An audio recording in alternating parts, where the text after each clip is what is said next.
Hello friends. तो यार आज के इस लेक्चर में हम लोग सबसे पहले रिवीजन करेंगे, ठीक है। मतलब कि जो भी हम लोगों ने अभी तक पढ़ा उसका हम जस्ट ऊपर ऊपर देख के एक तरीके से रिवाइज करेंगे कि यार इसमें हम लोगों ने क्या क्या सीखा था। ओके, तो सबसे पहले हम बात करते हैं रिफ्लेक्शन का, जो कि तुम जान रहे हो what is reflection and laws of reflection. फिर हमने पढ़ा स्फेरिकल मिरर्स के बारे में, that is concave mirror and convex mirror. Concave mirror क्या होता है? इस तरह होता है, कोटिंग इधर होता है। मतलब कि जब हम इधर से देखते हैं मिरर को तो हमें क्या लगता है कि भाई ये जो मिरर का जो सरफेस है कैसा है, अंदर की तरफ घुसा हुआ है। देखो तो ये सरफेस क्या है, अंदर की तरफ घुसा हुआ है ना। और कन्वेक्स मिरर कैसा होता है? कन्वेक्स मिरर तुम्हारा ऐसा होता है कि जब हम इस मिरर को इधर से देखते हैं तो भाई हमें लगता है कि ये जो सरफेस है ना वो देखो बाहर की तरफ क्या है, निकला हुआ है। एंड इधर क्या होता है, कोटिंग होता है। फिर हमने पढ़ा कि जो पोल होता है मिरर का वो कहाँ होता है? The middle point of the mirror surface is called pole. Focus हमने देखा कि फोकस कहाँ होता है। सेंटर ऑफ कर्वेचर क्या होता है कि जिस स्फेयर का ये पार्ट है उस स्फेयर के सेंटर को हम बोलते हैं centre of curvature. Principal axis क्या होता है? पोल से सेंटर के थ्रू जो लाइन पास होता है उस लाइन को हम बोलते हैं प्रिंसिपल एक्सिस, ठीक है। एंड साइन कन्वेंशन में हम लोगों ने देखा था कि यार हम जब भी कोई भी डिस्टेंस मेजर करेंगे तो कहाँ से मेजर करेंगे? हम लोग हमेशा पोल से मेजर करेंगे। अगर पोल से इस डायरेक्शन में मेजर कर रहे हैं और पोल से इस डायरेक्शन में भी हम लोग मेजर कर सकते हैं। फिर हमने पढ़ा कि इंसिडेंट रे का जो डायरेक्शन होता है उसको हम पॉजिटिव डायरेक्शन लेते हैं। मान लो कि इंसिडेंट रे इस डायरेक्शन में है तो पोल से हम लोग इस डायरेक्शन में जो भी मेजर करेंगे उसको हम पॉजिटिव लेंगे और पोल से इस डायरेक्शन में जो भी मेजर करेंगे उसको हम नेगेटिव लेंगे, क्योंकि ये वाला जो डायरेक्शन है वो इंसिडेंट रे का डायरेक्शन है और इंसिडेंट रे का जो डायरेक्शन है that is taken as positive. फिर हमने पढ़ा प्रिंसिपल एक्सिस के ऊपर का जो हाइट होता है, ऊपर वाले हाइट को हम लोग पॉजिटिव लेते हैं और नीचे वाले हाइट को हम लोग नेगेटिव लेते हैं। फोकस के बारे में पढ़ा। फोकस क्या होता है कि यार जब कनकेव मिरर पे पैरेलल रेज पड़ते हैं और पैरेलल रेज जब किसी एक पॉइंट के थ्रू होकर वापस जाते हैं तो उस पॉइंट को हम बोलते हैं फोकस। उसी तरीके से कन्वेक्स मिरर में क्या होता है कि जब पैरेलल रेज पड़ते हैं तो वो रेज क्या हो जाते हैं, डाइवर्ज हो जाते हैं और हमें ऐसा लगता है कि जो वो सारे रेज है वो इधर कोई एक पॉइंट से निकल रहे हैं, वहां से डाइवर्ज हो रहे हैं। उस पॉइंट को हम बोलते हैं focus of convex mirror. Focal plane हमने जाना। फोकल प्लेन क्या होता है? ऐसा प्लेन जो फोकस पर होता है और प्रिंसिपल एक्सिस के परपेंडिकुलर होता है। फोकल लेंथ क्या होता है? It is the distance between pole and focus. Okay, it is the distance between pole and focus. फिर हमने देखा that r is equals to 2f। What is r? It is the radius of curvature that is equals to 2 times of focal length. फिर हमने image के बारे में पढ़ा कि इमेज हमारा रियल भी हो सकता है, वर्चुअल भी हो सकता है। रियल किस केस में होगा? जब रेज एक्चुअली में इंटरसेक्ट करेंगे। मतलब अगर किसी ऑब्जेक्ट से रेज निकले और वो रेज एक्चुअली में कहीं और पे जाके अगर वो मिलते हैं तो उस जगह पे उस ऑब्जेक्ट का इमेज बनता है जिसे हम कहते हैं रियल इमेज और इसको हम स्क्रीन पर उतार सकते हैं। वर्चुअल इमेज क्या होता है? यार वर्चुअल इमेज जिसको हम स्क्रीन पे नहीं उतार सकते, मतलब जो एक्चुअल रेज से नहीं बनता है। फिर हमने रिफ्लेक्शन के रूल्स पढ़ा था in case of spherical mirrors. जैसे कि अगर पैरेलल जाएगा तो कहाँ से पास होगा? फोकस के थ्रू पास होगा, ठीक है। या हमें ऐसा अपीयर होगा कि वो रेज फोकस से निकल रहे हैं। अगर कोई फोकस के थ्रू जा रहा है तो वो रेज क्या हो जाएगा? प्रिंसिपल एक्सिस के पैरेलल हो जाएगा। अगर कोई रे सेंटर ऑफ कर्वेचर के थ्रू जा रहा है तो वो उसी पाथ में वापस लौट जाएगा रिफ्लेक्ट करके। और अगर कोई पोल पे जाके कुछ एंगल बना रहा है, अगर कोई एक रे पोल पे जाके कुछ एंगल बना रहा है तो उतना ही एंगल बना के इधर से वो चुपचाप लौट जाएगा, ठीक है। फिर हमने देखा था इमेज का location at different location of objects. यार जब हम ऑब्जेक्ट्स को डिफरेंट डिफरेंट लोकेशंस पे रखते हैं तो हमें इमेज का लोकेशन मिलता है, जिसको हम ट्रेस करते हैं। कैसे करते हैं? हम लोग जस्ट एक पॉइंट का हम लोग क्या करते हैं, इमेज बनाते हैं। किसी भी पॉइंट का इमेज बनाने के लिए हमें मिनिमम 2 रेज का जरूरत पड़ता है, और laws of reflection and reflection rules के अकॉर्डिंग क्या करते हैं, हम लोग उसका बनाते हैं, रे डायग्राम बनाते हैं, एंड वी सी कि जो उसका लोकेशन है वो कहाँ पे है। ठीक है, फिर हम लोग ये भी नोटिस करते हैं कि भाई उस इमेज का जो बना है वो साइज कैसा है, छोटा है कि बड़ा है, मैग्नीफाइड है कि डिमिनिश्ड है। फिर हम देखते हैं ओरिएंटेशन कि भाई उल्टा है कि सीधा है, ठीक है, इरेक्ट है कि क्या है, इन्वर्टेड। फिर हम देखते हैं नेचर ऑफ इमेज कि नेचर कैसा है, सच्चा है कि झूठा है, मतलब रियल है कि वर्चुअल है। Okay, so in case of concave mirror and convex mirror, दोनों के केस में हम लोगों ने देखा। तो ऑब्जर्वेशन क्या किया था हमने कनकेव मिरर के केस में, कि यार हम जैसे जैसे मिरर की तरफ ऑब्जेक्ट को बढ़ाते हैं, मतलब अगर मान लो ये मिरर है, ऑब्जेक्ट जैसे जैसे इसके तरफ आता है इमेज क्या होता है वैसे वैसे भी इससे दूर जाता है। लेकिन सिर्फ एक केस को छोड़कर, मतलब फोकस और पोल के बीच में जब होता है हमारा ऑब्जेक्ट, तो उस केस में जो इमेज बनता है वो तुम्हारा वर्चुअल बनता है और क्या होता है, मैग्नीफाइड बनता है। ठीक है, और कनकेव मिरर को हम लोग मेकअप मेंस मिरर बोलते हैं, क्योंकि भाई मेकअप पर्सन जो होते हैं, जो मेकअप करते हैं, वो अपने साथ एक मिरर कैरी करते हैं। उससे क्या करते हैं वो लोग कि जो फेस पे अगर कहीं पे भी कोई तरह का कुछ छूट गया, दाग है, धब्बा है, कोई भी है, तो उसको वो मैग्नीफाई करके अपने मिरर में देखते हैं। फिर हमने इमेज फॉर्मेशन इन कॉन्वेक्स मिरर देखा। तो भाई बहुत सिंपल है, किसी भी पॉइंट का इमेज बनाना हो, सिंपली 2 रेज लो। अब वो 2 रेज कैसे रिफ्लेक्ट करेगा वो तुम्हें पता है, रिफ्लेक्शन के रूल्स और लॉज ऑफ रिफ्लेक्शन। अगर तुम्हें रिफ्लेक्शन रूल्स नहीं पता है तो तुम लॉज ऑफ रिफ्लेक्शन से भी कर लोगे, अगर तुम सही सही डायग्राम बनाते हो, एकदम अच्छे से मेजर करके हर चीज। ठीक है, और इसको हम बोलते हैं बैक व्यू मिरर, क्योंकि कॉन्वेक्स मिरर में जो भी इमेज बनता है वो कैसा बनता है, वो बनता है वर्चुअल, एंड जो वर्चुअल बनेगा तो वो कैसा होगा, वो इरेक्ट भी होगा। और ये अपने पीछे का, मतलब सामने का जितना भी जो भी चीज है, मतलब अगर ये मिरर है, अगर इधर का जो भी चीज है भाई वो सब इसमें दिखता है, क्योंकि ये जो मिरर होता है वो कहाँ लगा रहता है, ये कार में लगा रहता है। तो कार से पीछे का जितना भी सीन है, चाहे वो गाड़ी हो, घोड़ा हो, चाहे बंगला हो, चाहे कुछ भी हो, वो सब इसमें दिख जाता है कि कौन कहाँ है, नहीं है। ठीक है, दिखता है हमें। फिर हमने पढ़ा था मिरर फॉर्मूला, कि यार मिरर फॉर्मूला क्या होता है। This is the mirror formula, 1/v + 1/u = 1/f। भाई याद रखना इस फॉर्मूला को, इवन मैग्निफिकेशन वाले फॉर्मूला को भी याद रखना। और अगर मैग्निफिकेशन तुमको पॉजिटिव दिया हुआ है, इट मीन्स इरेक्ट, इमेज क्या है, सीधा है। और अगर मैग्निफिकेशन नेगेटिव दिया हुआ है, इसका मतलब कि जो इमेज है वो तुम्हारा कैसा है, रियल है। ओके, नाउ सी लेक्चर 4 में हमने एग्जाम्पल्स देखा था, लेक्चर नंबर 5 में हमने रिफ्रैक्शन के बारे में पढ़ा था कि यार रिफ्रैक्शन क्या होता है, लाइट रे का बेंड होना। जैसे ही वो एक मीडियम से दूसरे ट्रांसपेरेंट मीडियम में एंटर करता है तो उसके डायरेक्शन में बेंड होना।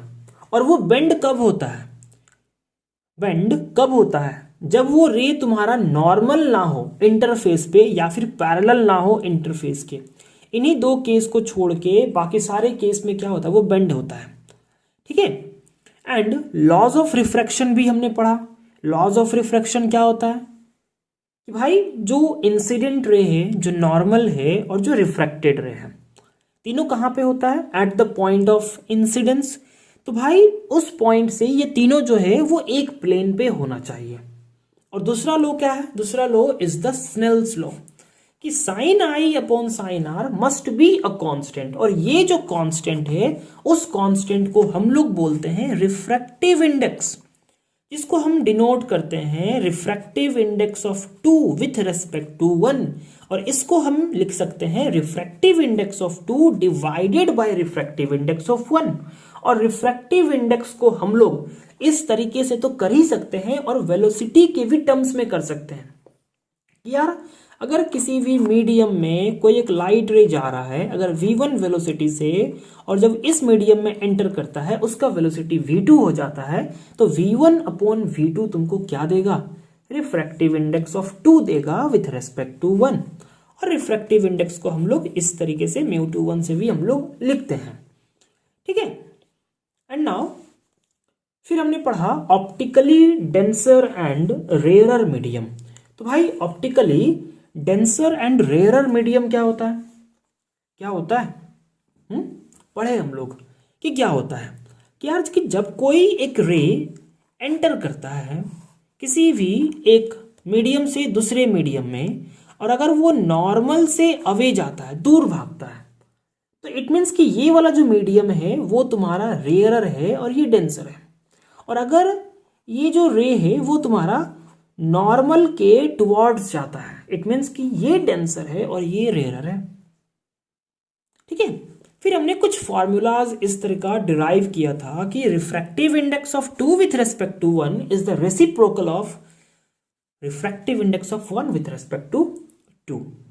फिर हमने ये भी देखा था कि यार अगर एक मीडियम है, यहाँ पे 1 मीडियम है, यहाँ 2 मीडियम है, यहाँ 3 मीडियम है, एंड अगेन हमारा फिर से वही मीडियम आ जा रहा है, then we can write that the refractive index of 3 with respect to 2 is the refractive index of 3 with 1, फिर 1 का 2 के साथ, मतलब पहले 3 का 1 फिर 1 का 2, 3 का 1 1 का 2।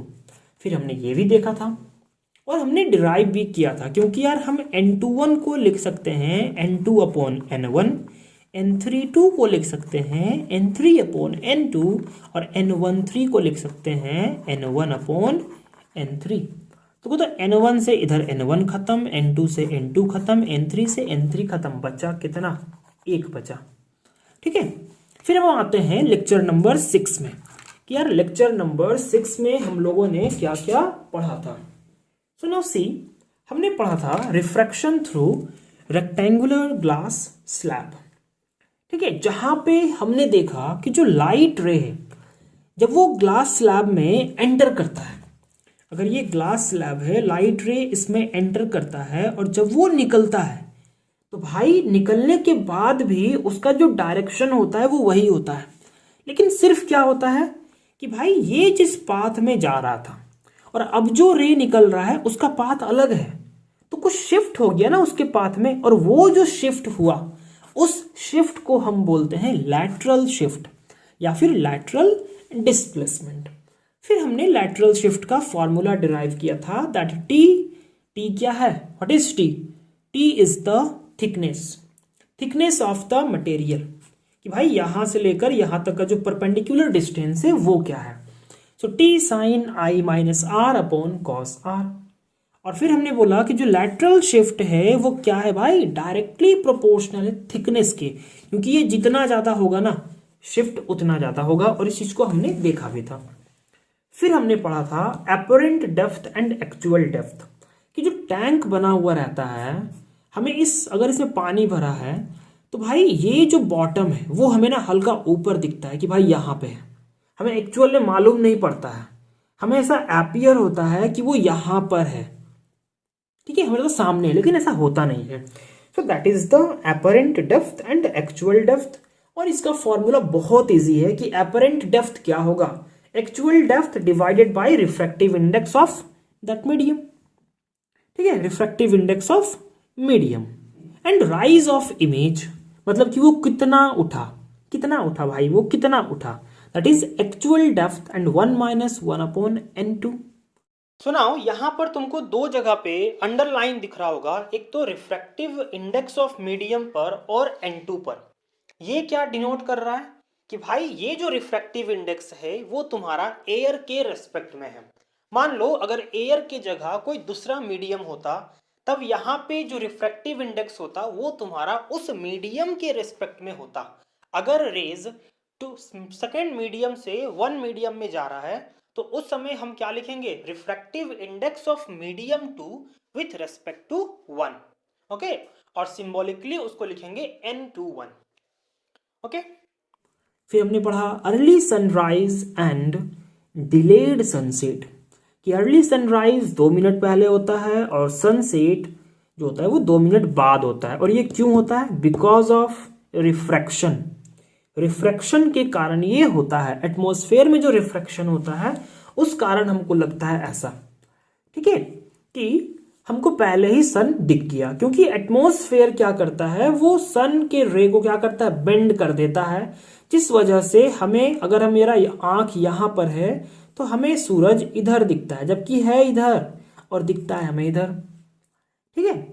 फिर हमने पढ़ा लेक्चर नंबर 7 में इंटरनल रिफ्लेक्शन।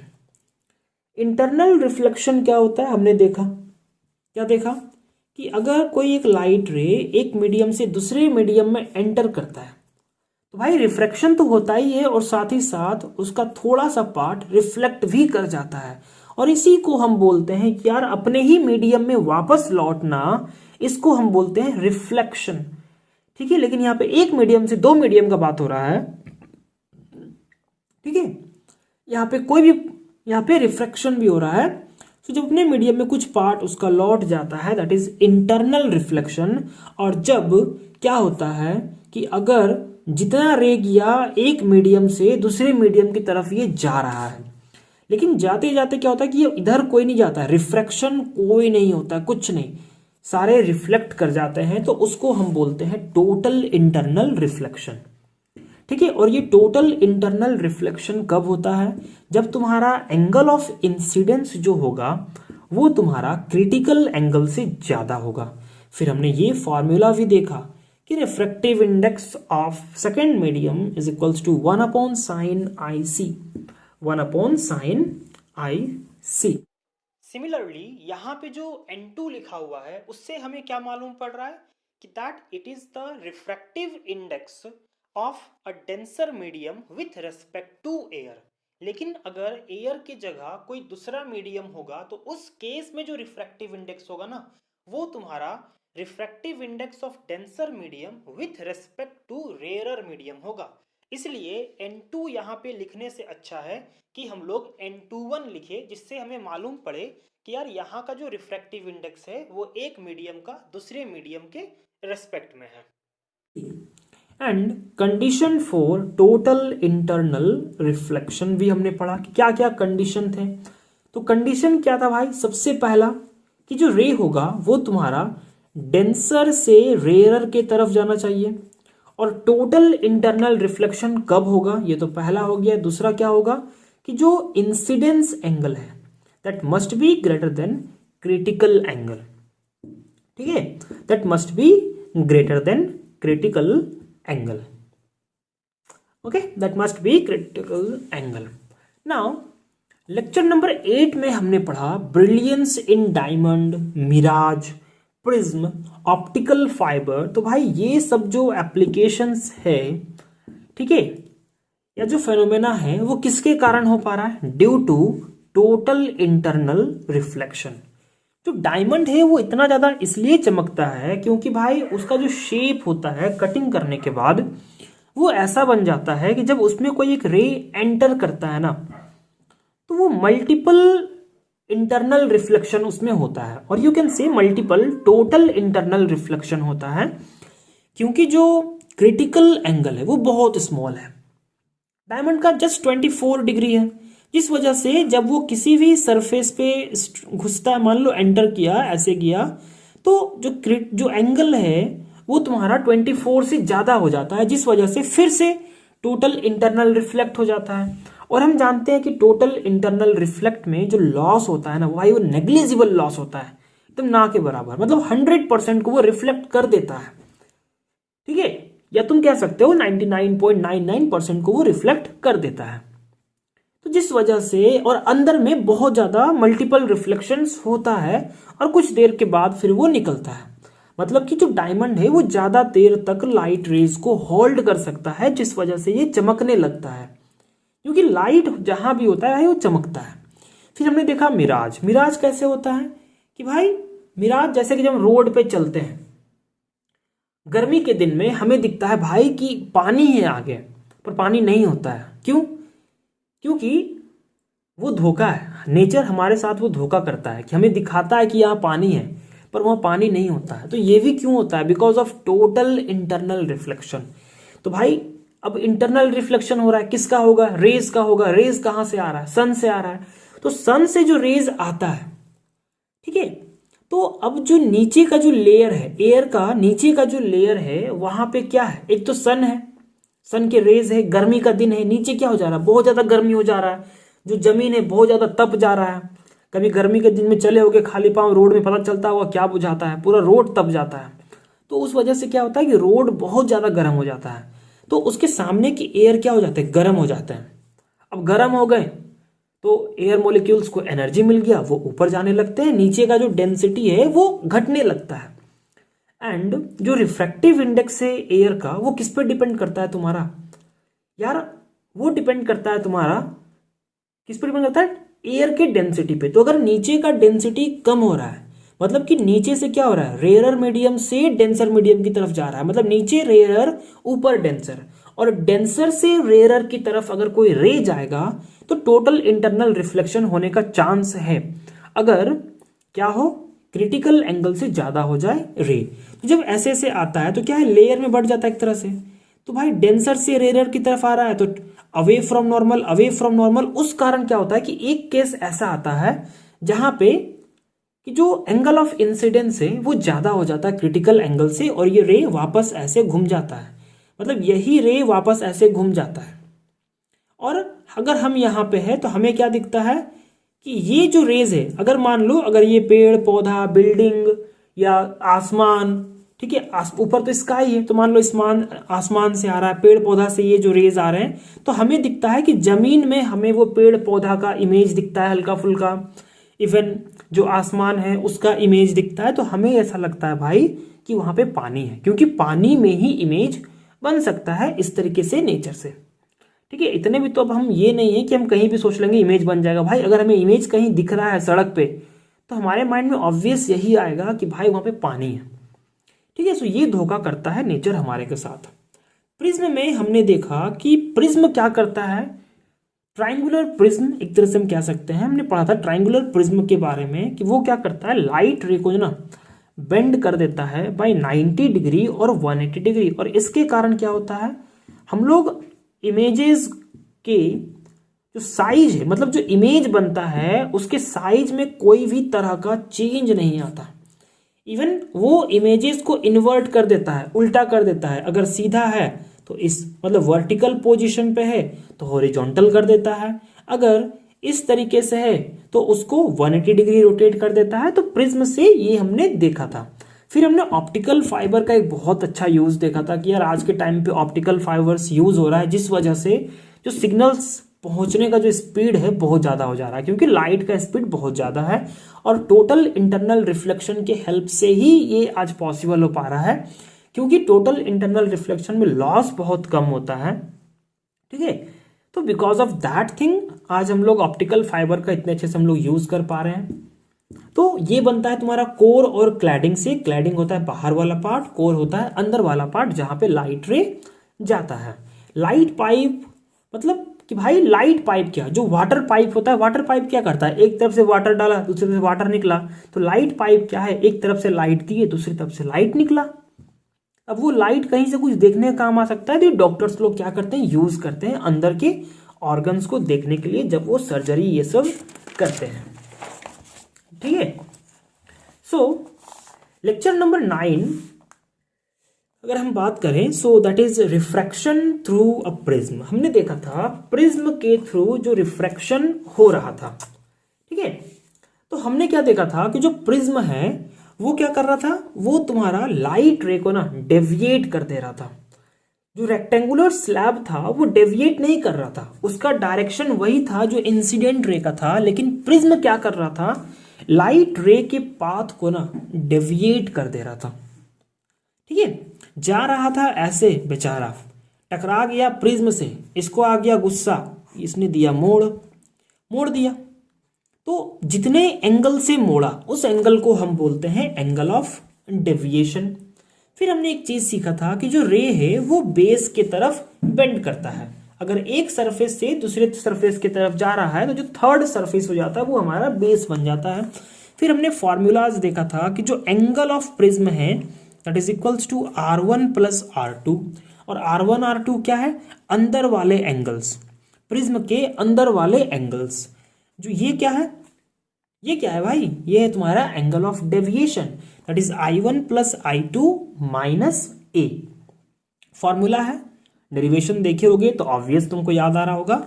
एंड इस फॉर्मूला को हमने यूज किया था, मतलब डिराइव किया था थिन प्रिज्म मानकर कि जो एंगल से वो स्मॉल है, और हमने यहां से कंक्लूड किया था क्योंकि भाई अगर थिन प्रिज्म है तो एंगल ऑफ प्रिज्म छोटा होगा, तो इसका मतलब कि जो थिन प्रिज्म है वो कम डेविएट करता है लाइट रे को। फिर हमने एंगल ऑफ मिनिमम डेविएशन पढ़ा था, जहां पे हमने देखा था कि भाई मिनिमम डेविएशन मतलब क्या, कि प्रिज्म तुमको इतना तो डेविएट करेगा ही, इससे कम डेविएट वो नहीं करेगा, ठीक है। और इस केस में क्या हो जा रहा था, I1 हमारा I2 के बराबर आ रहा था और R1 जो है वो R2 के बराबर हमको मिल रहा था। और A को हम लिख सकते थे 2R, क्योंकि R1 is equals to R2। And angle of incidence मतलब कि किस एंगल ऑफ इंसिडेंस के लिए हमें मिनिमम क्या मिलेगा भाई, मिनिमम डेविएशन मिलेगा, उसका फॉर्मूला ये रहा। ओके, फिर लेक्चर नंबर 10 में हम लोगों ने पढ़ा, तो यार एक चीज देखो, इवन 25 मिनट तो इसी में हो गया, वैसे कोई बात नहीं, 10 लेक्चर का रिवीजन अगर हाफ आवर में हो रहा है तो तुम ठीक है। इवन हमने तो एक तरीके से अच्छे से एक्सप्लेन करके भी रिवीजन किया है, ठीक है, सो टाइम तो लगेगा ही।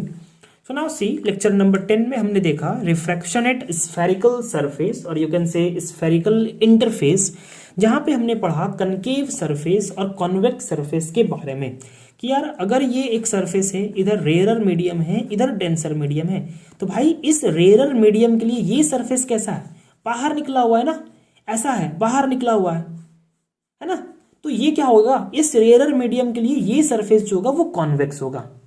ऐसा नहीं है कि ये सरफेस मतलब इधर अगर हम इधर से देख रहे हैं तो ये सरफेस हमारे लिए ये कॉन्वेक्सी होगा, ऐसा नहीं भाई। अगर हम इधर है ना तो हमारे लिए ये सरफेस कैसा है, ऐसा है ना, अंदर की तरफ है।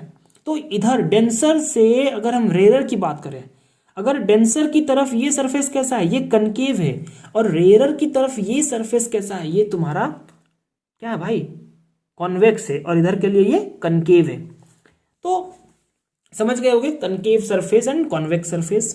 फिर हमने पढ़ा image formation through convex surface, ठीक है, कि कॉन्वेक्स सरफेस के थ्रू हमने देखा था कि जो इमेज का फॉर्मेशन हो रहा था कैसे हो रहा था। एक केस में आ रहा था वर्चुअल, एक केस में आ रहा था रियल। क्यों आ रहा था, क्योंकि हमने वर्चुअल वाले केस में माना था कि जो रे को बेंड कर रहा है वो हल्का बेंड कर रहा है, क्योंकि हम तो नहीं कह सकते ना भाई कि वो कितना बेंड करेगा, वो तो उसके मटेरियल पर डिपेंड कर रहा है, रिफ्रैक्टिव इंडेक्स पर डिपेंड कर रहा है, कौन सा मटेरियल है, कितना रिफ्रैक्टिव इंडेक्स है, उस पर डिपेंड कर रहा है। और ज्यादा बेंड करने पे क्या बन रहा था, रियल इमेज बन रहा था। नाउ फिर हमने जो डेरिवेशन किया था ये हमने किया था कुछ एजम्पशंस को मानकर, जो कि हम लोग मान भी रहे हैं शुरू से। Okay, so this is so simple to remember, refractive index of 2 divided by image. Object के साथ क्या होगा μ1 और इमेज के साथ μ2, एंड इसके साथ माइनस ये, और μ2 माइनस μ1 अपॉन r, ठीक है। तो आज एक काम करते हैं कि यार आज हम लोग एक और टॉपिक ना पढ़ ही लेते हैं जो हम लोग का एक तरह से बाकी रह गया है, क्योंकि हमने सिर्फ कॉन्वेक्स मिरर के थ्रू इमेज फॉर्मेशन देखा।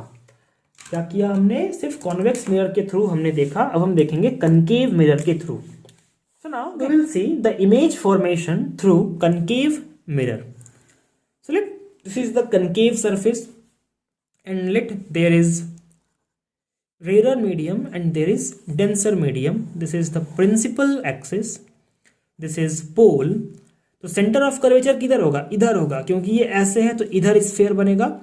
So this is the center of curvature, and this is the object.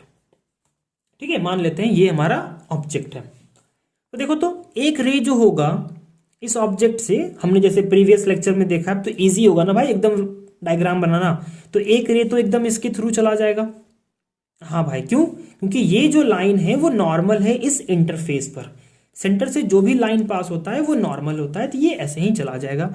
एक रे ऐसे जाएगा, कहीं भी जा सकता है, कहीं भी जा सकता है, क्योंकि एक पॉइंट से बहुत सारे रेज निकलते हैं। अब देखो तो कि इस पॉइंट पर, ये जो पॉइंट है इस पॉइंट पर नॉर्मल क्या होगा, जो सेंटर से जो लाइन होगा वो इस पर नॉर्मल होगा, और इस रे का जो डायरेक्शन है वो क्या है, ऐसा है। और ये तुम्हारा N1 क्या है, रेयरर मीडियम, और ये डेंसर मीडियम है। तो अगर रेयरर से डेंसर जाएगा तो रे किधर बेंड करेगा, टुवर्ड्स नॉर्मल, ऐसे बेंड करेगा, मतलब ऐसे बेंड करेगा। और अगर हमारा आंख यहां पर है, लेट सपोज हम लोग का आंख यहां पर लगा हुआ है, हम लोग देख रहे हैं, तो भाई हमें क्या लगेगा कि ये जो रे है वो किधर से आ रहा है, वो तुम्हारा इधर कहीं से वो आ रहा है, दिख रहा है ना, हाँ दिख रहा है, ठीक है, इधर से आ रहा है, और ये वाला रे इधर से आ रहा है। तो इस पॉइंट पे क्या हो रहा है, दोनों रेज आके मिल रहा है, और ये जो दोनों रेज था वो किसका था, इसका था, और ये दोनों रेज हमें लग रहा है कि यहाँ पे आके मिल रहा है, तो ये क्या हो गया, इमेज हो गया भाई इस ऑब्जेक्ट का। So let this point be M, और हमने पहले ही प्रीवियस लेक्चर्स में डिस्कस कर लिया है कि यार जो कर्वेचर है उसको हमने स्मॉल माना है। सो लेट दिस N, तो अगर ये कर्वेचर स्मॉल है, एपर्चर स्मॉल है, तो हम क्या कह सकते हैं कि जो N है that is very close to P, और हम N को P के जगह, P को N के जगह पे रख सकते हैं, क्योंकि ये दोनों आपस में बहुत क्लोज है। एंड हमने क्या बोला था कि जो एंगल्स है they are also very small, so हम ये भी एज्यूम कर सकते हैं sine theta is equals to theta, and that is equals to tan theta. Okay, so object के रे के कारण जो एंगल बनेगा उसको हम क्या मानते हैं, अल्फा। इमेज से जो बनता है उसको हम बोलते हैं बीटा, और सेंटर ऑफ कर्वेचर से जो एंगल बनता है उसको हम बोलते हैं गामा, गा। एंड फिर दिस इज रे एंड दिस इज नॉर्मल, सो ये क्या हो गया, ये तुम्हारा आई हो गया, and this is normal and this is the refracted रे, सो दिस इज आर। ठीक है, अब ये तुम्हारा आर है, तो देखो तो ये लाइन ऐसे है एंड ये वाला लाइन ऐसे गया है, तो अगर ये आर है तो ये भी क्या होगा, आर होगा, होगा ना, ये भी तुम्हारा आर होगा। सो नाउ हम लोग क्या करते हैं, यहां पे एक चीज देखो, in triangle O M C, in triangle O M C, तो जो ओ सी है उसको एक्सटेंड अगर हम करते हैं तो ये जो गामा है वो क्या हो जाएगा, exterior angle. So in triangle gamma is the exterior angle, तो हम क्या लिख सकते हैं, गामा इज इक्वल्स टू, तो कोई इस ट्राइंगल का बात हो रहा है, तो इस ट्राइंगल में एक एंगल तो अल्फा हो गया और इधर वाला एंगल आई है, सो यहां से हम लोग लिख सकते हैं i is equals to minus alpha. And अगर हम बात करें इन ट्राइंगल, इस ट्राइंगल का ओ डैश, ये triangle O dash M and C, O dash M and C, तो भाई ये अगेन एक्सटीरियर एंगल है, हम लिख सकते हैं gamma is equals to beta plus R, क्योंकि ये जो यहाँ पे जो एंगल बन रहा है ये तुम्हारा आर बन रहा है, क्योंकि इधर आर है तो vertically opposite angle, so beta plus R, जहां से हम लोग लिख सकते हैं r is equals to minus beta.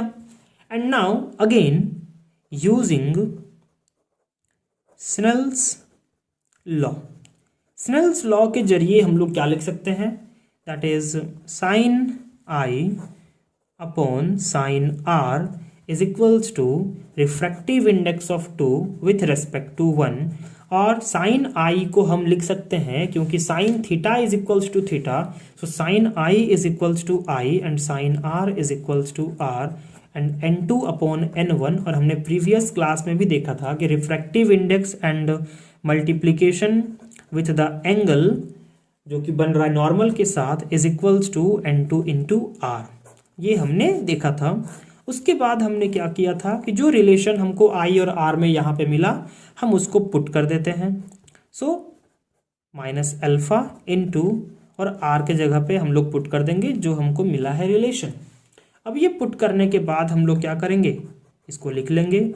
So N1 alpha is equals to N2 gamma minus N2 beta. अब हम क्या करेंगे, इस N2 बीटा ये माइनस में इधर आएगा तो प्लस में हो जाएगा, तो पहले ये प्लस वाला लिख लेते हैं, ये माइनस वाला लिख लेते हैं, इसको उधर भेज देते हैं इधर से उठा के, तो उठा के इधर फेंक दिए तो ये माइनस में आ गया। तब ये माइनस में आ गया तो यहाँ पे गामा गामा कॉमन है, तो N2 माइनस N1 को साथ में और गामा को कॉमन ले लेते हैं।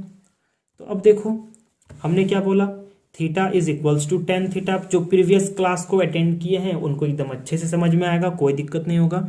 सो हम बीटा को लिख सकते हैं tan beta minus tan alpha is equals to N2 minus N1 and tan gamma. अब देखो तो जो टेन अल्फा होगा वो क्या होगा, मैंने क्या बोला, n और p आपस में बहुत क्लोज है, तो हम n के जगह पे p लिख सकते हैं। सो जो टेन अल्फा होगा वो कितना होगा, mp upon op। Tan beta कितना होगा, mp upon o dash p।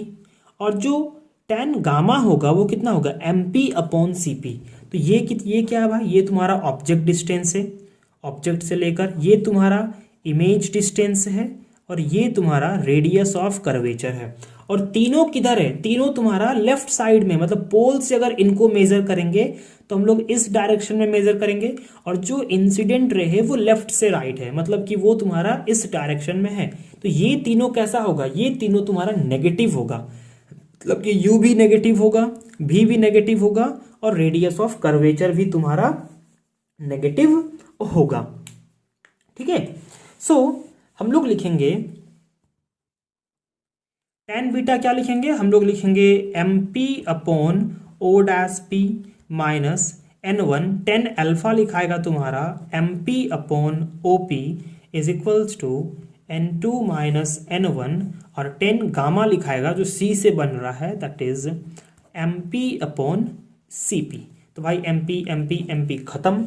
अब देखो o डैश p क्या है, o डैश p मतलब ये इमेज है, मतलब कि ये इमेज का डिस्टेंस है, और इमेज का डिस्टेंस हम लोग नेगेटिव में ले रहे हैं। तो हम लोग लिखेंगे N2 upon minus v minus N1 upon OP। क्या है, O क्या है, ऑब्जेक्ट है, मतलब कि ये ऑब्जेक्ट डिस्टेंस है जो भी लेफ्ट साइड में है, so minus u is equals to N2 minus N1। CP क्या है, C क्या है, सेंटर ऑफ कर्वेचर, मतलब कि ये रेडियस ऑफ कर्वेचर को डिनोट कर रहा है, वो भी नेगेटिव है। सो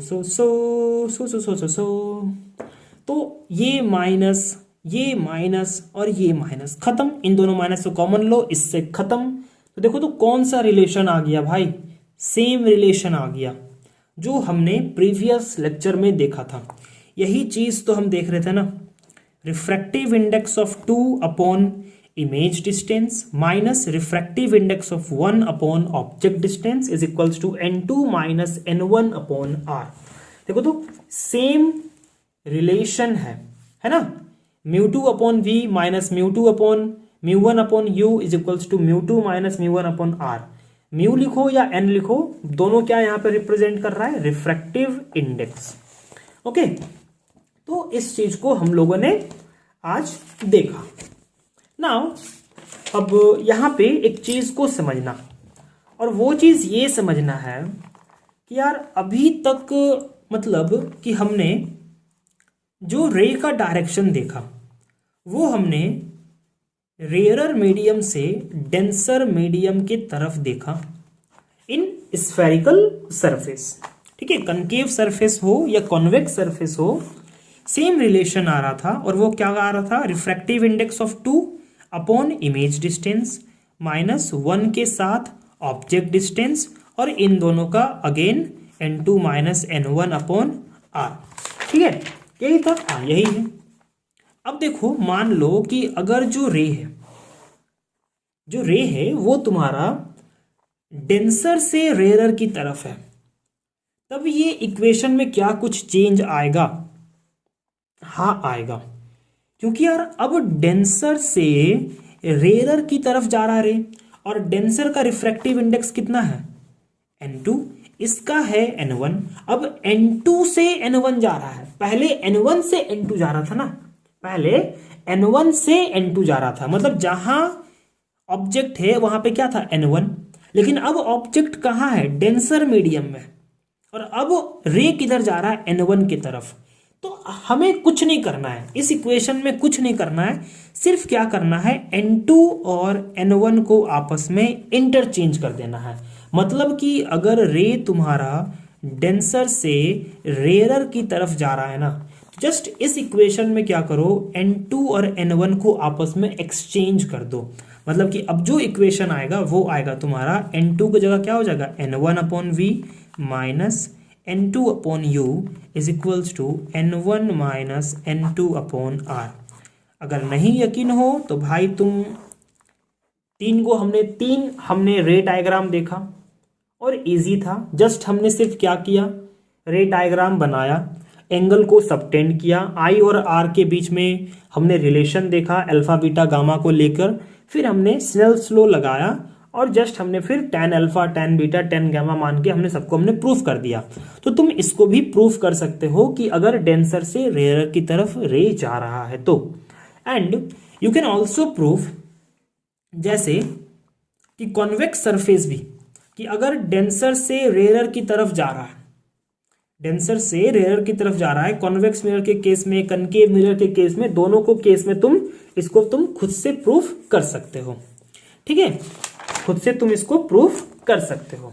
अच्छा, यहां पे एक चीज समझना रह गया कि यार देखो, यहां पे जो इमेज बन रहा है वो क्या बन रहा है, वर्चुअल बन रहा है। क्योंकि देखो रेज इधर जा रहा था, अब देखो तो इधर से जो भी रेज निकलेगा भाई वो तो नॉर्मल की तरफ ही बेंड होगा ना, नॉर्मल की तरफ ही बेंड होगा, ऑब्वियस है। तो भाई नॉर्मल की तरफ बेंड होगा, अगर वो नॉर्मल के तरफ बेंड होगा तो खुद सोचो क्या वो रेज आपस में कहीं भी जाकर मिलेगा, कहीं भी क्या वो जाकर वो मिलेगा।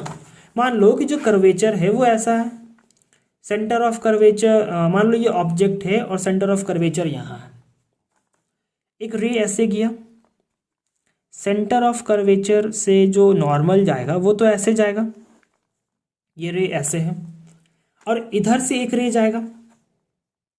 अब ये रे ऐसे जा रहा था, अब तो ये इसके तरफ बेंड करेगा, तो भाई अभी भी देखो तो ये वाला रे और ये रे क्या कहीं भी दूर पे जाके मिलेगा, नहीं मिलेगा। मतलब कि अगर ऑब्जेक्ट यहाँ पे भी क्यों ना हो, यहाँ पे कहीं भी अगर तुम्हारा ऑब्जेक्ट यहाँ पे भी है ना, ऐसे जा रहा है, ठीक है, तो भाई वो ऐसे फिर चला जाएगा।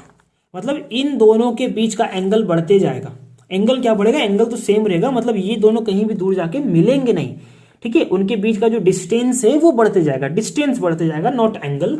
तो मतलब कि अगर रेयर से डेंसर की तरफ जा रहा है in case of concave surface, तो इमेज हमारा कैसा बनेगा, इमेज हमारा बनेगा वर्चुअल। ओके, सो यार आज के लिए इतना ही क्लास, क्योंकि आज हमने रिवीजन भी कर लिया, जिस कारण क्लास थोड़ा बड़ा हो गया, लेकिन रिवीजन जरूरी है क्योंकि मुझे पता है तुम नहीं करते हो, ठीक है, और करते हो तो बढ़िया बात है, और नहीं करते हो तो भाई करो, ठीक है, खुद से करो, खुद से रिवीजन करोगे तो ज़्यादा बेनिफिट होगा। क्योंकि देखो, और खासकर इसी तरीके से ट्राई करो कि ज़्यादातर रिवीजन करने का, एक तो तुम होल अच्छे से पूरा रिवाइज करो, वो जरूरी है, ठीक है, एक मतलब सप्ताह या 2 सप्ताह में एक मतलब अच्छे तरीके से, पूरे तरीके से अच्छे से रिवाइज करो। और ये जो हमने अभी रिवीजन किया भाई, ये एक तरीके से ना माइंड को एक तरह से ये करना था कि भाई मैंने जो पढ़ा था, मुझे अभी तक वो चीज़ याद है, मैं भूला नहीं हूँ। इससे ये होता है, ठीक है, इससे ये होता है कि मैंने जो पढ़ा था वो मुझे याद है। अगर तुम सिर्फ टॉपिक को भी देख लोगे ना, reflection, laws of reflection, concave mirror, convex mirror, pole, focus, centre of curvature, principal axis, sign convention, तब भी तुम्हारे माइंड में बहुत सारे इमेज अपने आप बन जाएंगे कि कौन कैसा था, क्या पढ़ा था, नहीं पढ़ा था। तो ये चीज़ थोड़ा, इस चीज़ को ज़्यादातर फॉलो करो। अगर तुम लॉन्ग रिवीजन को नहीं फॉलो कर पा रहे हो तो इस शॉर्ट रिवीजन को फॉलो करो, ये बहुत ज़्यादा तुम्हारे लिए हेल्पफुल होगा मेरे हिसाब से, मेरे एक्सपीरियंस से, ठीक है। So thank you so much यार। अगर अच्छा लगा हो वीडियो देन सब्सक्राइब कर देना और please share it and like it. Okay, so thank you so much.